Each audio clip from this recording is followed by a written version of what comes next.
English language, listening and integrated skills.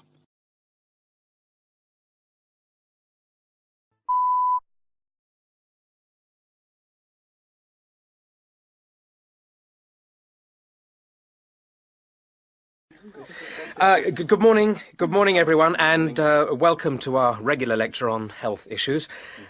This series of lectures is organised by the Students' Union and is part of the Union's attempt to help you, the students of this university, to stay healthy while coping with study and social life at the same time. So, it's a great pleasure for me to welcome back Ms. Diane Greenbaum, who is a professional dietitian and who has been kind enough to give up her time in what I know is a very hectic schedule to come along and talk to us today. Thank you. Thank you very much, John. May I say it's a pleasure to be back. Now, stresses at university, being away from home and having to look after yourselves, learning your way around the campus, all contribute to making it quite hard sometimes to ensure that your diet is adequate. So, today, I'm going to talk about ways of making sure that you eat well, while at the same time staying within your budget.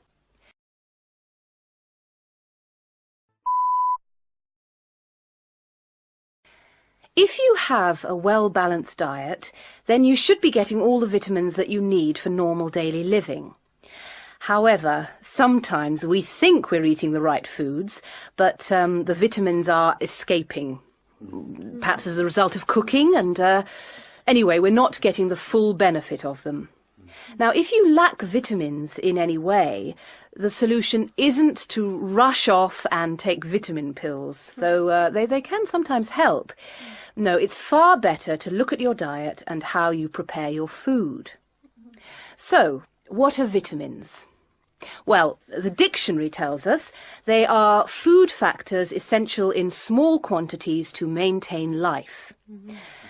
Now, there are fat-soluble vitamins which can be stored for quite some time by the body, and there are water-soluble vitamins which are removed more rapidly from the body, and so a regular daily intake of these ones is needed. OK, so how can you ensure that your diet contains enough of the vitamins you need?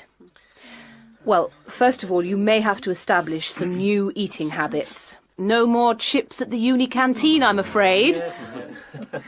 Now, firstly, you must eat a variety of foods. Then you need to ensure that you eat at least 4 servings of fruit and vegetables daily. Now, you'll need to shop 2 or 3 times a week to make sure that they're fresh, and store your vegetables in the fridge or in a cool, dark place.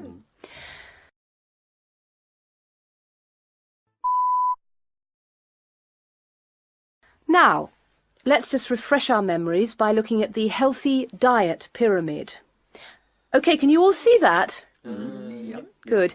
Well, now, as you see, we've got 3 levels to our pyramid. At the top, in the smallest area, are the things which we should really be trying to avoid as much as possible. Things like, yes, sugar, salt, butter, all that sort of thing. Next, on the middle of our pyramid, we find the things that we can eat in moderation. Not too much, though. And that's where we find milk, lean meat, fish, nuts, eggs. And then at the bottom of the pyramid are the things that you can eat lots of, because they're the things that are really good for you. And here we have bread, vegetables and fruit. So, don't lose sight of your healthy diet pyramid when you do your shopping.